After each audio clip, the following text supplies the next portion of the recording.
A partir de este momento y por una hora, Radio Cultura presenta Confines del Conocimiento. Un programa creado, dirigido y conducido por el doctor Antonio Las Heras.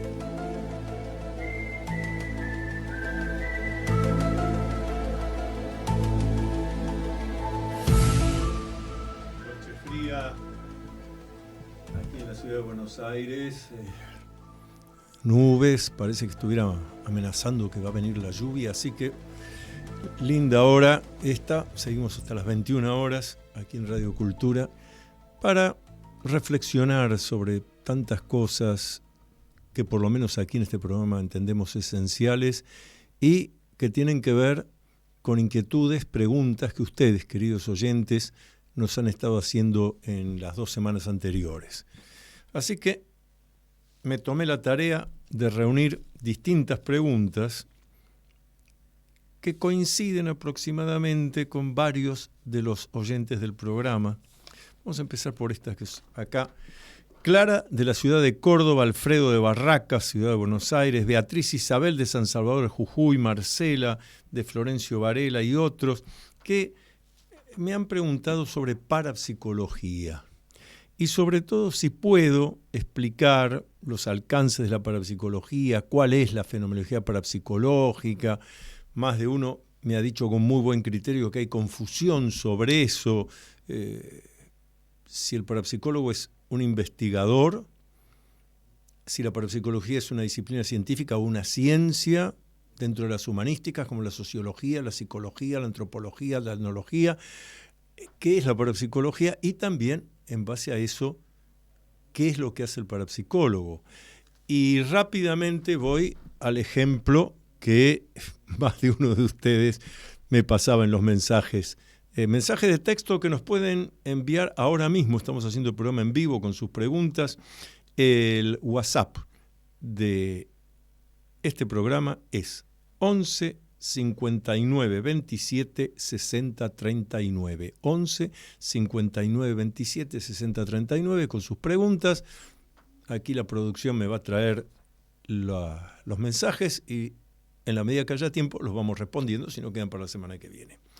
Pero les decía, varios me han comentado que han visto avisos desde tiempos, no es algo nuevo, o anuncios, incluso en programas de radio, donde alguien se presenta como parapsicólogo y dice lectura de la borra del café, o parapsicólogo y dice tiro el tarot, que por empezar que el tarot no se tira, se consulta. Bien, acá hablamos con precisión. Entonces me decían, eso es parte de la tarea que hace un parapsicólogo, adivinar el futuro. Así que sobre esto es lo que quiero comenzar. No. ¿Quedó claro? No. El parapsicólogo no es necesariamente un adivino. En lo que va de 1930, cuando se funda la primera cátedra y laboratorio de parapsicología en la Universidad de Duke, con el doctor Rhine y su esposa Luisa Rhine, de allí para acá ha habido cantidad de personas que estamos formados científicamente, académicamente, en las universidades y nos hemos interesado por la parapsicología, por la investigación parapsicológica. Y la mayoría de ellos, ninguno se ha dedicado a hacer adivinaciones. Algunos otros, sí. ¿Por qué?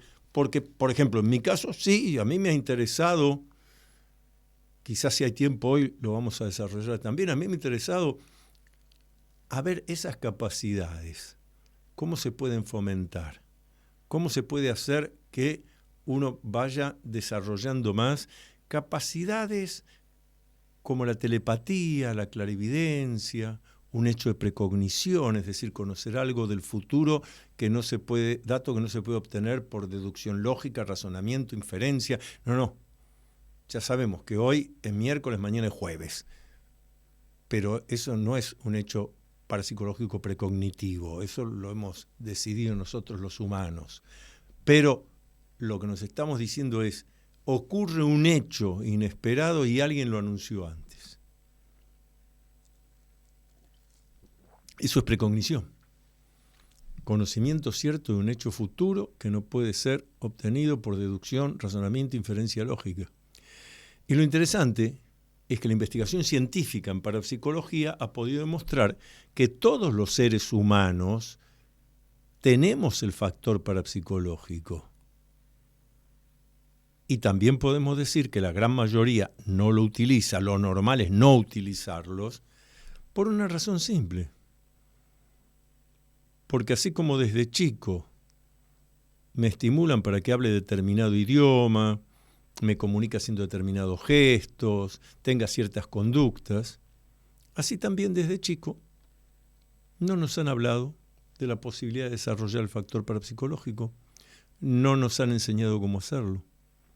En general, la gente que ha tenido la posibilidad de hacer este desarrollo con más, al revés voy a decir, con menos dificultad, es porque alguien en la familia ya tenía esas capacidades y entonces por alguna razón esa persona está en la familia, ya pasa a ser algo no tan raro, hay un rapport y ese chico, esa chica aparecen con esta posible facilidad. De alguna manera, esto ya está escrito hasta por Sigmund Freud, el creador de la psicología moderna, la psicología del inconsciente, del psicoanálisis, de la técnica del psicoanálisis, cuando él en uno de sus escritos, hay varios sobre esto que les puede interesar, escrito por Freud, por ejemplo, psicoanálisis y telepatía, psicoanálisis y ocultismo, y en psicoanálisis y telepatía, él dice algo muy interesante. Freud, a principios del siglo XX, él dice que no tiene dudas de la existencia de la transmisión de un pensamiento de una persona a otra y a distancia. Y de que esto hoy sea infrecuente. Estamos hablando de Freud en 1910. Y él agrega, porque lo que pienso es que esa comunicación a distancia, telepática, ocurrió con frecuencia en el comienzo de la humanidad. Cuando el humano vivía en comunicación directa con la naturaleza y salían los jóvenes de cacería y quedaban las mujeres, los niños, los varones que tenían impedimentos para salir de cacería, quedaban en una cueva, en una caverna, y estos jóvenes salían de cacería y podían tardar un día, dos. ¿Cómo se comunicaban? ¿Cómo tomaban conocimiento de si el grupo había sido atacado por otro grupo o si un grupo de animales gigantescos los había destruido y no volvían? La comunicación telepática. Un maestro nuestro, cofundador de la Asociación Psicoanalítica Argentina, que participó en todos los primeros congresos de parapsicología que hicimos en la Argentina, fue el doctor Arnaldo Raskowski, médico psicoanalista. Raskowski, y no solo lo dijo en nuestros congresos, está publicado, él estaba convencido de que en la relación materno-filial, madre-hijo, hay los aspectos psíquicos necesarios como para que en una situación inesperada y a distancia, el hijo se comunica con la madre. El hijo tiene un accidente y el accidente lo tiene a 2.000 kilómetros de distancia. La madre está en su casa ocupada en sus cosas. Sin embargo, el hijo se ha lastimado el pecho, está sangrando, ha tenido un accidente y la madre tiene lo que se llama en psicología una alucinación senestésica. Siente el dolor. Algo le pasó a mi hijo y se toca en el lugar donde el hijo está herido. ¿Cómo puede ser? Se habilitó el canal telepático, que queda de aquellos tiempos de hace miles de años, cuando justamente lo que favorecía la acción telepática era la distancia y el no poder llamar, agarro el celular y entonces, mamá, que estoy lastimado. No puedo, estoy tirado ahí en el camino, tenía un accidente. La madre capta eso. Telepatía pura. Muy interesantes los trabajos de Raskowski en ese sentido. Ahora, por eso, cuando hicimos el primer Congreso Argentino de Parapsicología, 4 al 6 de septiembre de 1981, ahí participó, por ejemplo, 2 sacerdotes jesuitas dedicados a la parapsicología, fundamentales en la parapsicología del siglo XX hispanoparlante. Uno de ellos fue Oscar González Quevedo, el famoso padre González Quevedo, y el otro, el licenciado Enrique Novillo Paulí, también sacerdote jesuita, que era el director del Instituto de Parapsicología de la Universidad del Salvador. Sí, la Universidad del Salvador, que todavía existe, aquí en la ciudad de Buenos Aires, tenía un instituto de parapsicología donde no solo se daban clases, sino que yo, como discípulo del padre Novillo Paulí, participé en los experimentos que se hacían para demostrar, siguiendo la metodología general de la ciencia, que el factor parapsicológico puede actuar, por ejemplo, favoreciendo el crecimiento de semillas de centeno, que puede actuar favoreciendo la cicatrización de heridas en algún animal o impidiéndolo.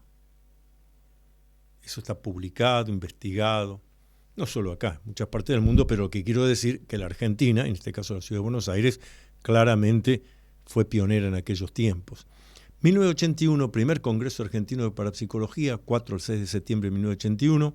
Al concluir ese congreso, donde también participó el doctor Arnaldo Raskowski, muchos otros investigadores, el profesor doctor Aldo Imbriano, uno de los grandes electroencefalografistas que tuvo la Argentina, cantidad de personalidades académicas. Y todos firmamos un documento llamado Documento de Buenos Aires, donde además de exhortar a la investigación científica con metodología científica de la parapsicología, también exhortábamos a trabajar la investigación del desarrollo de esas capacidades. Y además dimos una definición. Y dijimos que parapsicología es esa rama de la ciencia o disciplina científica, humanística, que se ocupa de la intervención, la percepción fuera de los 5 sentidos y la acción en el mundo exterior sin intervención de la fuerza muscular. La percepción sin los 5 sentidos es clarividencia, telepatía y precognición, los fenómenos extrasensoriales. Y la acción en el mundo exterior sin acción muscular es lo que se conoce como telequinesis, psicoquinesis, más precisamente hoy en día psiquinesis. Todo eso existe y es real. Vamos a hacer la primera pausa del programa y continuamos hablando de parapsicología porque hay mucho para ir puntualizando de esto. Les recuerdo el WhatsApp al que nos pueden escribir con sus preguntas. Estamos haciendo programa en vivo, 11 59 27 60 39. 11 59 27 60 39. Todas las actividades del Dr. Antonio Las Heras, investigaciones, cursos, libros publicados, conferencias, están en su web www.antoniolaceras.com. Entonces, recuerda visitar www.antoniolaceras.com.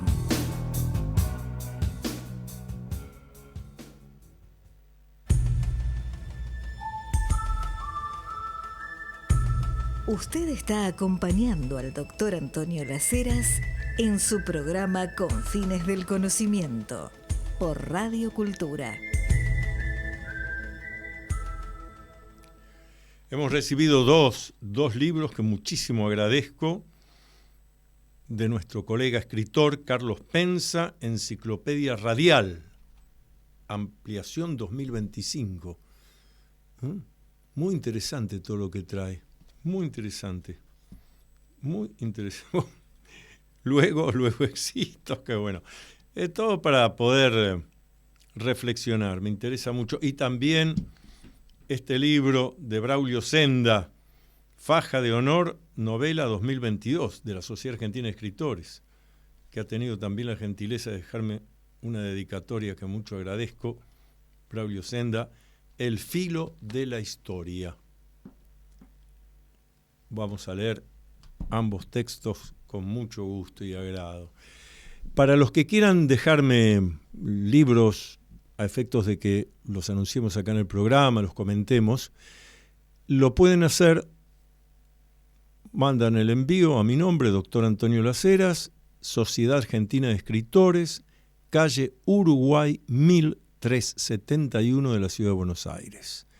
Si lo quieren traer personalmente o quieren mandar a alguien con el paquete, de lunes a viernes de 14 a 19:30 horas, Sociedad Argentina de Escritores, Uruguay 1371, con todo gusto lo dejan ahí, luego lo voy a recibir y vamos a leer y a comentar. Y aprovecho para decir que bueno que sigamos teniendo libros en papel. Me gustan los libros en papel, subrayar, hacer anotaciones. Estamos hablando de parapsicología. Entonces, la labor del parapsicólogo, esencial, es la investigación de estos fenómenos parapsicológicos. Poder determinar qué variables intervinientes hacen que se favorezcan, cuáles hacen que se impidan, estudiar a las personas que tienen capacidades así naturales con más frecuencia, y se han hecho investigaciones parapsicológicas muy importantes. Yo he tenido la oportunidad de dialogar varias horas a solas con Edgar Mitchell, sexto hombre en pisar la Luna, miembro del Apolo 14, parapsicólogo también. Él es el único astronauta de los que llegó a la Luna que admitió públicamente haber hecho experiencias parapsicológicas a unos, escuchen lo que voy a decir, 300.000 kilómetros de distancia de la Tierra, cuando se encontraba el Apolo 14 a unos 100.000 kilómetros de distancia de la Luna, y a pesar de estar allí en ese espacio reducido, teniendo que estar atento a su labor profesional de astronauta, de todos modos llevó una cantidad de imágenes que en determinado momento, ya estaba especificado, varias personas de estas que llamamos paragnostas, es decir, que se les produce con cierta facilidad el hecho extrasensorial. Esas personas que no se conocían entre sí, estaban en distintos lugares de los Estados Unidos, en ese mismo horario tenían que concentrarse a captar por clarividencia y o telepatía, percepción extrasensorial general, qué imagen estaba viendo Edgar Mitchell, a 300.000 kilómetros de la Tierra. Pasaba un minuto, lo que fuera, buscaba la otra imagen y así siguiendo. Una cantidad de imágenes. Se hicieron varios de estos estudios. Al regresar exitosamente el Apolo 14 y después del tiempo necesario, se sometieron a investigación, se hizo el cálculo estadístico. La investigación fue publicada en la revista de The Society for Psychical Research, que es la entidad de parapsicología más antigua, con sede en Londres. Fue publicada y los resultados resultaron interesantísimos. ¿Qué es lo que se busca? Bueno, se busca a ver cuántas coincidencias hubo entre lo que Edgar Mitchell estaba mirando y, llamémosle, transmitiendo, y lo que los paragnostas estaban captando. El cálculo estadístico permite decir tantos aciertos. Bueno, esto es lo que se esperaba por azar. No hubo factor parapsicológico ninguno. Muchos más aciertos, tal cantidad de aciertos. Bueno, acá intervino alguna fuerza desconocida porque esto supera el azar, la casualidad enormemente. Bueno, ninguna de esas dos cosas se dieron. Se dio otra muy interesante que va en línea con las investigaciones que había hecho en la Argentina el doctor Arnaldo Raskowski, de quien les hablé hace un rato. El cálculo estadístico dio muy lejos del azar. O sea, había intervenido alguna fuerza. Algo intervino, porque los resultados estaban lejísimos de lo esperable por azar. Y ustedes me dirán, pero doctor Lasera, se acaba de decir que no hubo coincidencia de aciertos. No. Lo que estaba lejos del azar era la cantidad de desaciertos. Pero tan lejos del azar que no hay duda que algo había intervenido ahí. Hubo una variable interviniente que no es producto del azar. ¿Qué es lo que se veía? Para que nos entendamos, voy a dar un ejemplo. Supongamos que en este momento Mitchell estaba concentrado en determinada figura. Los que estaban en tierra, en Estados Unidos, no captaban eso. Captaban otra cosa. Y lo que captaban es lo que había estado mirando Mitchell antes. Es decir, venían atrasadas. Había un atraso, una falta de coincidencia temporal. Bueno, es lo que señalaba Raskowski. Al haber una situación de tensión fuera de lo habitual, imagínense, Edgar Mitchell a 300.000 kilómetros de distancia de la Tierra en el Apolo mirando los dibujitos y teniendo que tener cuidado de las demás cosas de su labor de astronauta. Y los otros a 300.000 kilómetros de distancia en su casa, a ver qué capto. 300.000 kilómetros el vacío espacial y la atmósfera terrestre. Claro. El factor parapsicológico actuó. Vaya que actuó. Pero también destacó el aspecto psicológico de la tensión nerviosa intensa entre los participantes, sobre todo en Edgar Mitchell. Esto está publicado. Obviamente hay muchos otros estudios hechos. Después Edgar Mitchell se retiró de la astronáutica, del servicio activo, y quedó a cargo del Instituto de Ciencias Noéticas, que todavía existe, y que consiguió buena financiación para estudiar en la India a los yogis, a los maestros de los monasterios, y ahí pudo determinarse, incluso utilizando ya, esto estaba acá en la Tierra, era en la India, no había que salir al espacio, utilizando instrumental científico, que efectivamente muchas de estas personas que fueron estudiadas tenían facultades extra. Escuchen lo que voy a decir porque es clave, no se dice, habitualmente no se dice, y esto es clave. Había personas con facultades extrasensoriales utilizadas prácticamente a voluntad.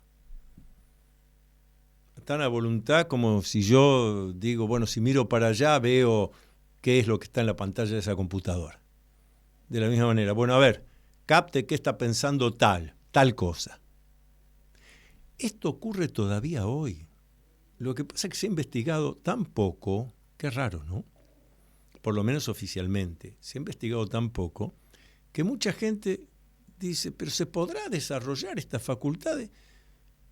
Cantidad de culturas, de grupos, gente de meditación, gente que vive en los conventos, gente que lleva un entrenamiento cotidiano, claro que puede desarrollarlo. Estos casos que estudió el Instituto de Ciencias Noéticas ya son extraordinarios, porque ahí ya estamos hablando de usarlo a voluntad. Produzco el fenómeno cuando yo lo deseo. Me traen un desconocido, allá en la India, tal maestro. ¿Qué está pensando este hombre? Y el maestro, que recién lo acaba de ver, se concentra unos instantes y explica. Bueno, viene pensando tal cosa, tal. O lo hacemos con un criterio científico. Escriba usted ahí lo que está pensando y, maestro, por favor, usted escriba acá lo que está pensando.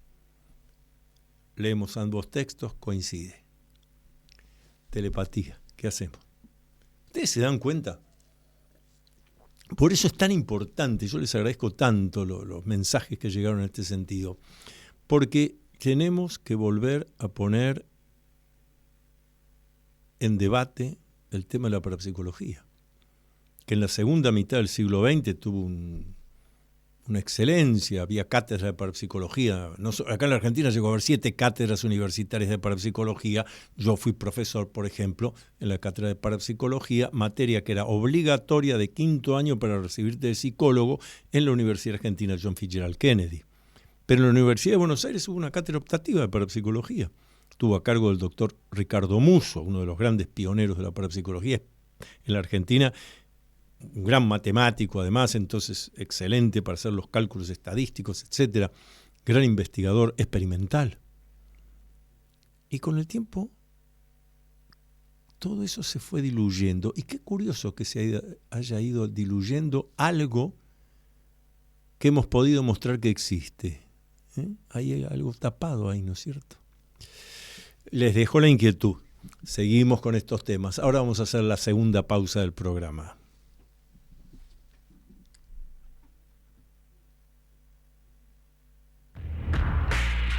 ¿Ya leíste el nuevo libro del doctor Antonio Las Heras? Se titula Atrévete a vivir en plenitud. El libro Atrévete a vivir en plenitud.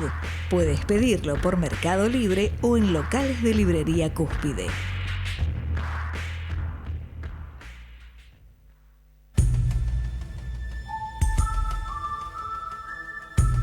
Usted está acompañando al doctor Antonio Las Heras en su programa Confines del Conocimiento por Radio Cultura.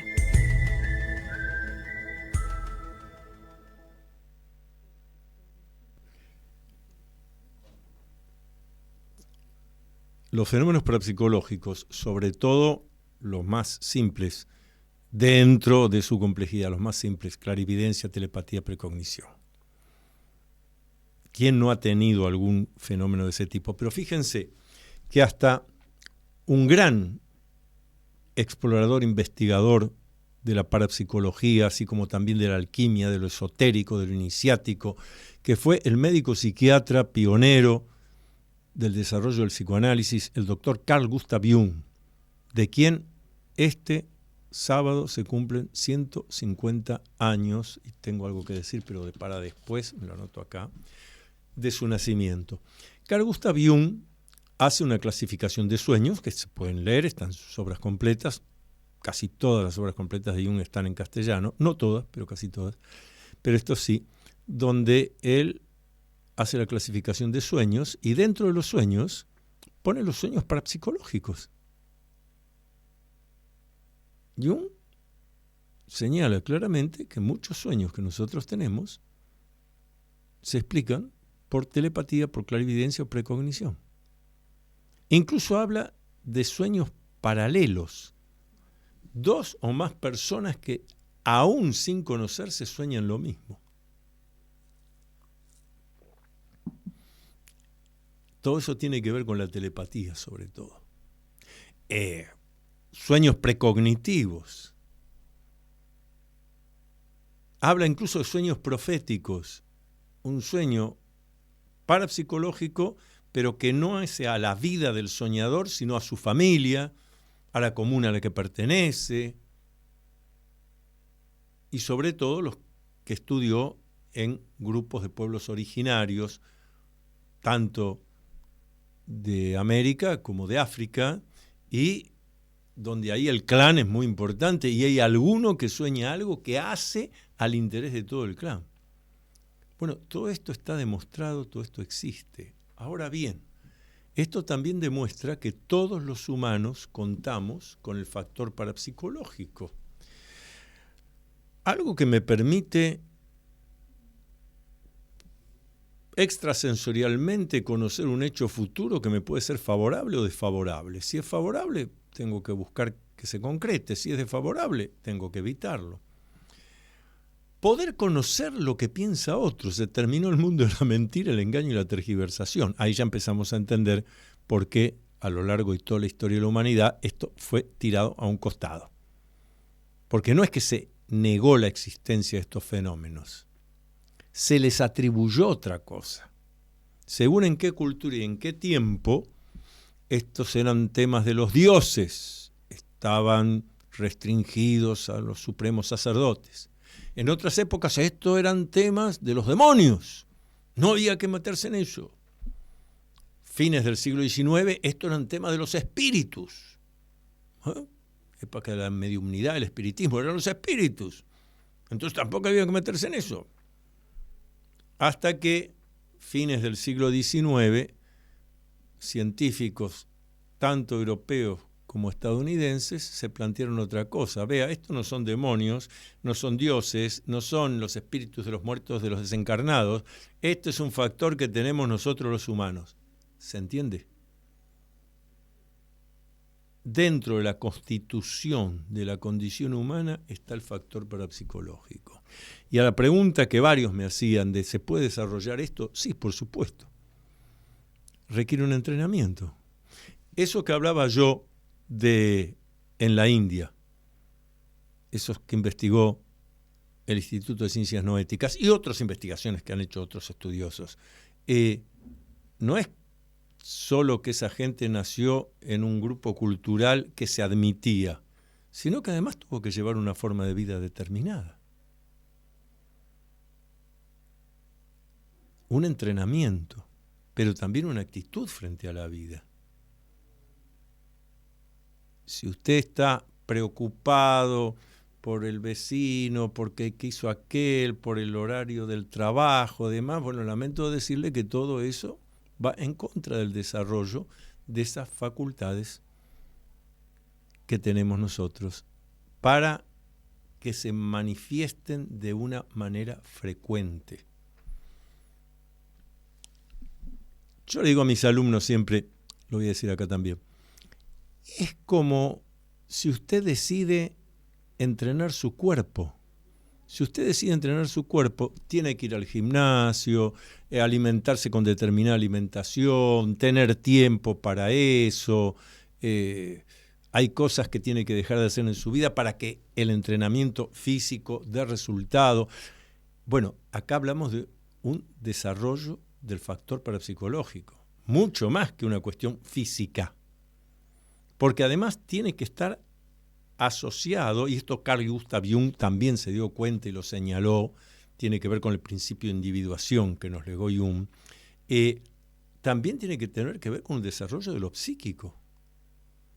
Requiere un entrenamiento psicoanalítico, requiere ese trabajo en lo que Jung llamó la individuación, porque si no, el fenómeno no se desarrolla. Queda reservado a momentos, como decía el doctor Raskowski, a momentos que se produce una situación límite. Pero lo que a mí me interesa subrayar hoy aquí en el programa es que comprendamos que el factor parapsicológico está presente en todos nosotros. No es un don. No es como aquel que, bueno, tiene el don de escribir poesía, tiene el don de las artes plásticas, tiene el don de la arquitectura, porque por más que estudie de arquitecto, si usted no tiene el don, no va a poder desarrollar creatividad. Acá no hablamos de eso. No se requiere un don. Está en la condición humana el factor parapsicológico. ¿Que para qué sirve? Para tener una mejor calidad de vida. Obvio que voy a tener una mejor calidad de vida si yo puedo adelantarme a cosas que van a suceder y decidir si las hago o no las hago. Si puedo, por algo que va más allá de la intuición, comprender lo que me está pasando. Y siempre hago el mismo humorismo, pero es cierto, ni les digo la posibilidad de poder leer pensamientos. Los adivinos, honestos, los auténticos que los hay, utilizan un elemento externo. ¿Para qué? Para poder concentrarse mejor y conseguir un rapport con el consultante, y entonces sea a través de la borra del café, sea las láminas del tarot, sea el péndulo radiestésico, cada uno tiene su especialidad, aquello que le sale mejor con, favorece la acción del factor parapsicológico. Esto significa que hay gente que puede dar turnos a las 14, a las 15, a las 16, 17, 18 y 9 y uno lo va a consultar y el tipo le conoce, o la señora conoce el futuro. No. Porque como dije, acá en Occidente, aún en los mejores casos, el fenómeno es espontáneo y errático. Requiere que haya un rapport, requiere una serie de cosas. Entonces por eso ocurre que alguien fue a ver a tal persona que tiene desarrolladas las facultades, contentísimo, me vino bien, me aclaró todo. Va el otro, yo fui tan bien, no pegó ni una. Porque el fenómeno es espontáneo y errático. Por eso, más de uno de los que trabaja en este tema, que yo llamo lo esotérico, con responsabilidad, es posible que le diga, mire, déjeme el tema, déjeme tales datos, porque hay quien usa una foto, hay quien usa determinados datos de la persona, y deme unos días. Ese deme unos días es porque necesito tiempo para cuando se produzca el fenómeno de clarividencia, telepatía, de precognición, y ahí se desarrolla. Y entonces ahí le puede contestar con bastante efectividad sobre la pregunta hecha. Tenemos 2 actividades para invitarlos porque son de entrada libre y gratuita. Como dije, este sábado se cumplen 150 años del nacimiento de ese sabio, hombre clave del siglo XX, que fue Carl Gustav Jung. Así que vamos a hablar sobre el legado de Carl Gustav Jung. Quien les habla, junto con el doctor Jorge Giorno, ex presidente de la Sociedad Argentina de Escritores, también un hombre que trabaja en el legado de Carl Gustav Jung. Entrada libre y gratuita, este sábado 26 de julio, en la biblioteca de la Sociedad de Fomento de Villa Devoto, a las 17 horas, que está ahí en Villa Devoto, en la calle Habana 3801, al lado de la estación Devoto de Ferrocarril La Croce. Este sábado, 17 horas. Y es una buena oportunidad también para los que siguen el programa, si nos podemos reunir ahí, Comuna 11, Villa Devoto, para conversar sobre estos temas que estamos hablando. Pero sobre todo del legado que nos dejó Carl Gustav Jung, un legado que hay que seguir trabajando mucho. Esto es este sábado, 17 horas, Biblioteca de la Sociedad de Fomento de Villa Devoto, repito, calle Habana 3801. Y el martes 29, a las 18 horas, en el Palacio Libertad, el ex Correo Central, se está desarrollando una feria del libro. Bueno, ahí voy a presentar mi libro Brechas en el Espacio-Tiempo, entrada libre y gratuita. Martes 29 de julio, 18 horas, Palacio Libertad, Sarmiento 151, o sea, el ex Correo Central. Esto es en la sala Cuentacuentos 2. Sala Cuentacuentos 2 del 4º piso. Entrada libre y gratuita. Ahí estamos hablando de este que es el único libro de cuentos de ficción, de fantasía, de misterio que he escrito. Brechas en el espacio-tiempo.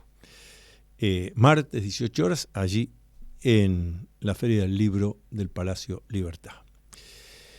Vamos a hacer la última pausa del programa y tengo acá más preguntas que me han llegado. Y si quieren escribirnos con el WhatsApp del programa de radio, acá 11 59 27 60 39. 11 59 27 60 39. Ya volvemos. Seguramente escuchaste hablar mucho sobre masonería, pero ¿qué conoces realmente de los enigmas y misterios de la masonería?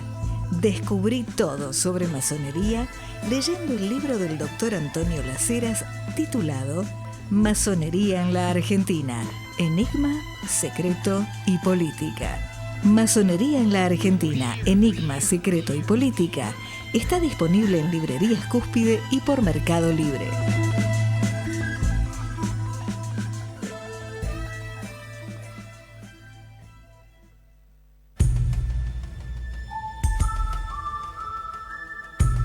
Usted está acompañando al doctor Antonio Las Heras en su programa Con Fines del Conocimiento, por Radio Cultura. Lógico, termina el programa con este frío. ¿A dónde es que vamos a ir? Vamos a ir a cenar todos aquí con el equipo de producción al restaurante del Club del Progreso, que es nuestro lugar clave, ahí tan cerca del obelisco, calle Sarmiento 1334, enorme edificio. A mí me gustan esos edificios de época. Restaurante del Club del Progreso, en el Club del Progreso. Cenás tranquilo, mesas grandes, por más barullo que hubiera afuera, ahí no se oye, conversamos. Nos ayuda a reflexionar también porque están esas obras de arte acompañándonos, algunas de más de 100 años. Qué maravilloso que queden lugares así, por eso lo recomiendo en la ciudad de Buenos Aires. Restaurante, pero también confitería, pueden ir a desayunar, a almorzar. Hay una media tarde maravillosa que se paga una cifra, hoy yo diría muy pequeña, pero tomás todo el café, té que necesites, comes lo que necesites. Pero además me interesa decir esto, la tranquilidad del lugar. Unos jardines al fondo, que no recomiendo con este clima, pero con un clima mejor. Una parrilla a la vista. Restaurante del Club de Progreso, Sarmiento 1334. 1334. Nuestro lugar, ¿eh? Y ya que hablábamos de parapsicología, pero mencionamos a Carl Gustav Jung también, varias preguntas me han llegado en estos días que se sintetizan en esta que traje, ¿no?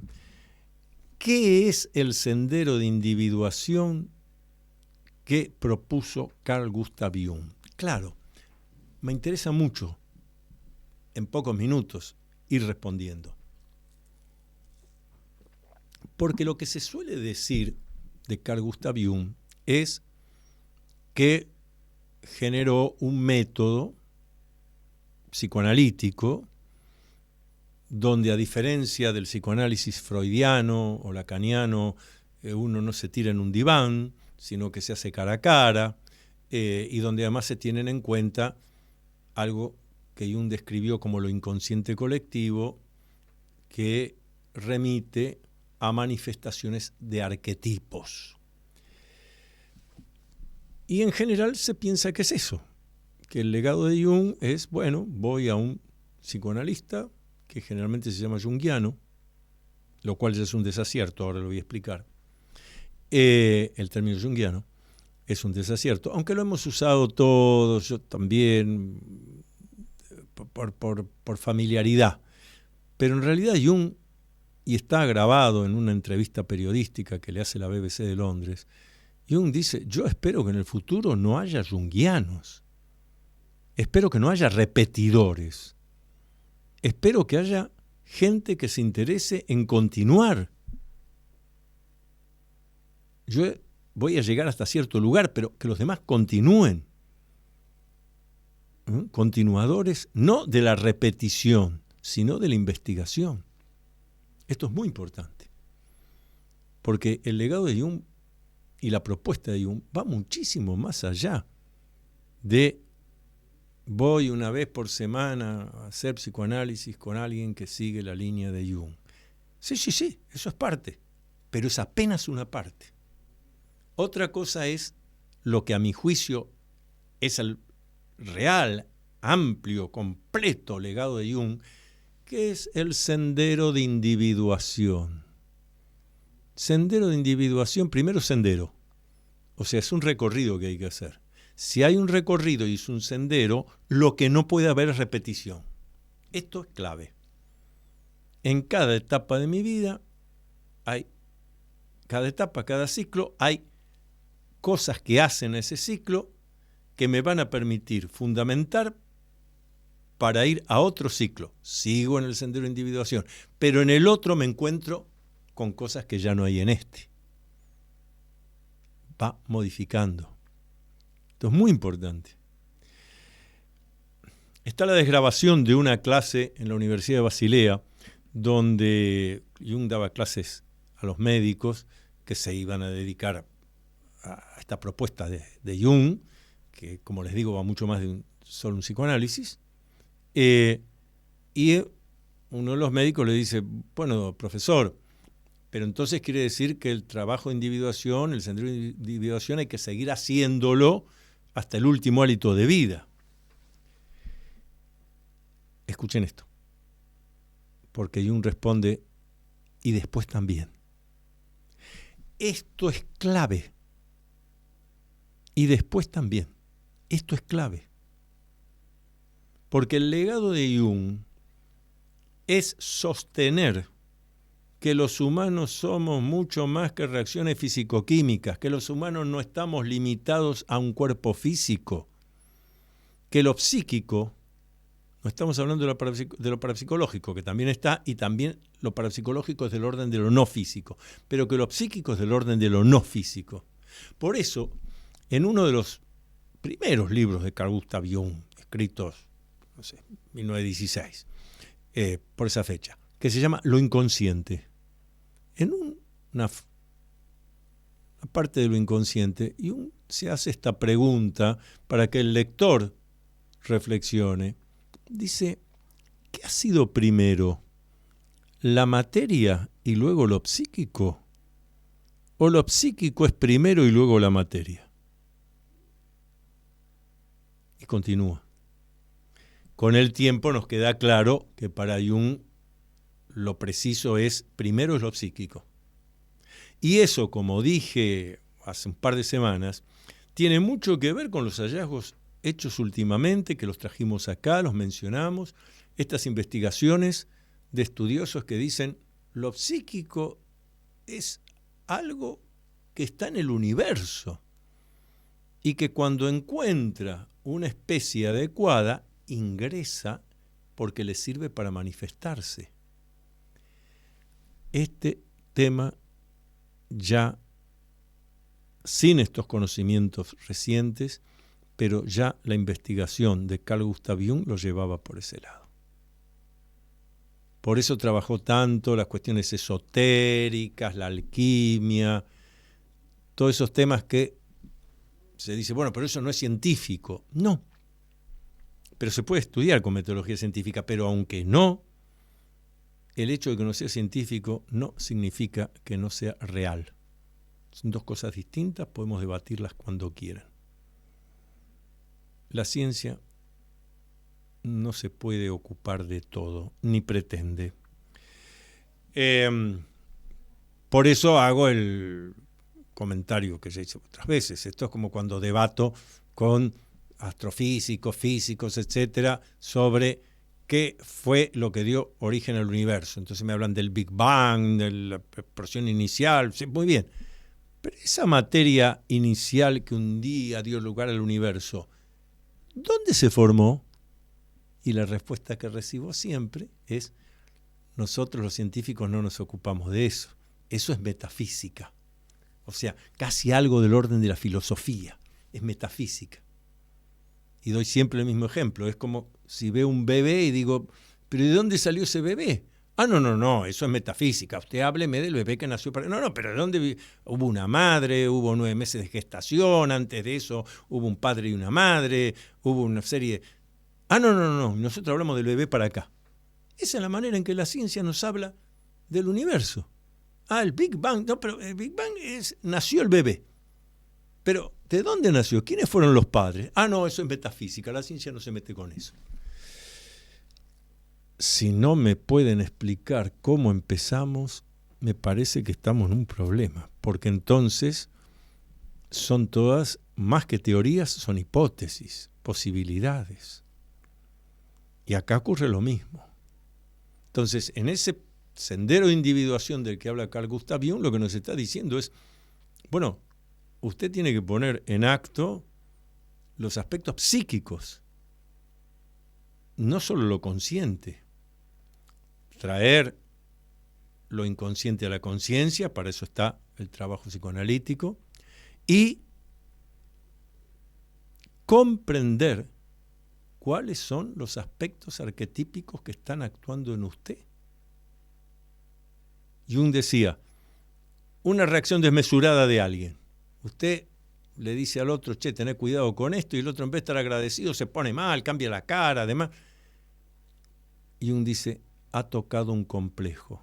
Esa persona tiene un complejo y el núcleo de todo complejo es un arquetipo. Entonces la persona está poseída por eso. Si no hace todo el trabajo de individuación, va a seguir así hasta el último de sus días y va a fracasar. ¿En qué va a fracasar? En tener una vida en plenitud. Porque la vida en plenitud es precisamente ir haciendo esa individuación, distintos momentos, distintas etapas. Hay gente a los efectos sociales exitosa porque hace 40 años que hace lo mismo. Sí, a los efectos sociales, tal cosa, mirá, famoso porque su especialidad es esta y sigue haciendo esto. Sí, pero eso no es individual. Eso es demostrar que en determinado momento usted llegó hasta acá y ahora se sigue repitiendo. Y si lo hace bien, se va a repetir cada vez mejor, porque es como decir un poema. Si digo siempre el mismo, bueno, de vez en cuando me acuerdo acá una inflexión de voz, acá una pausa. Sí, pero es el mismo. Yo no evolucioné. Y esto incluso tiene que ver con temas que hoy están muy en boga.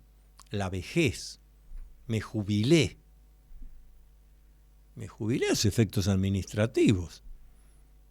Pero mi vida no la jubilé, mi psiquismo no lo jubilé. Todavía hay mucho y bueno para seguir haciendo. Hay muchos deseos positivos de vida que concretar.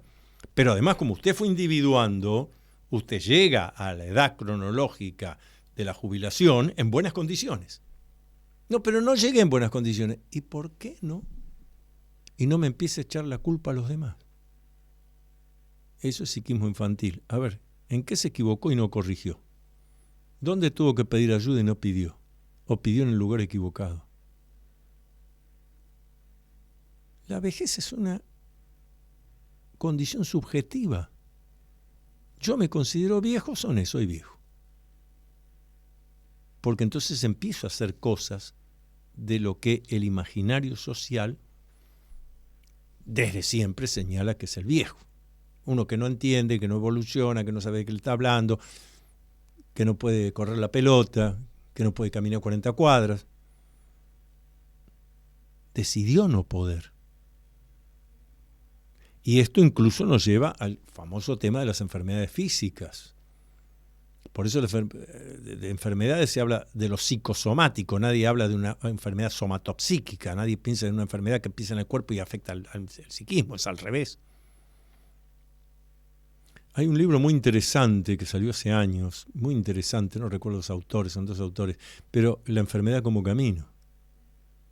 La enfermedad es un semáforo en rojo, ya ni siquiera es un amarillo titilo, es una enfermedad física, es un semáforo en rojo. Che, pará, detenete, acá tenés que cambiar algo, estás haciendo algo mal. Tu psiquismo está haciendo algo mal. Y hay que modificarlo. Por eso tampoco aceptaríamos, yo comprendo que hay gente que necesita consolarse con consuelos falsos, como suelen ser los consuelos. Tal enfermedad, bueno, al que le toca, le toca. No. No es que hay un Dios con una tómbola diciendo ahora lo perjudico a tal o la perjudico a tal. No. Las cosas que usted hizo o que no hizo lo llevan a estar de una manera determinada. Que es la definición que suelo dar cuando me lo preguntan de destino. Me dice, ¿usted cree en el destino? Sí, estoy convencido del destino, pero se lo voy a definir.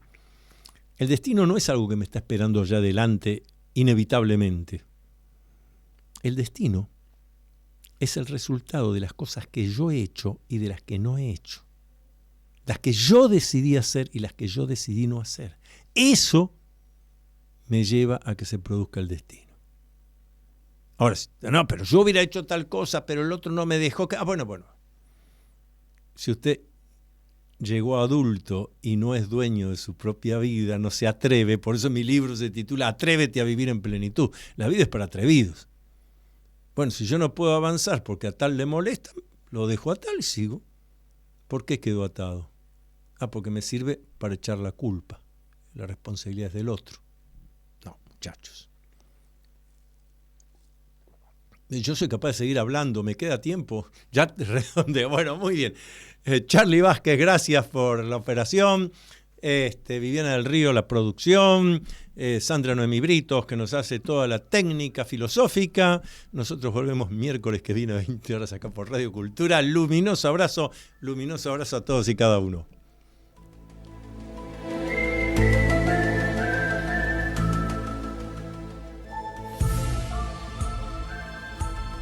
Hasta aquí, usted acompañó al doctor Antonio Las Heras en su programa Con Fines del Conocimiento.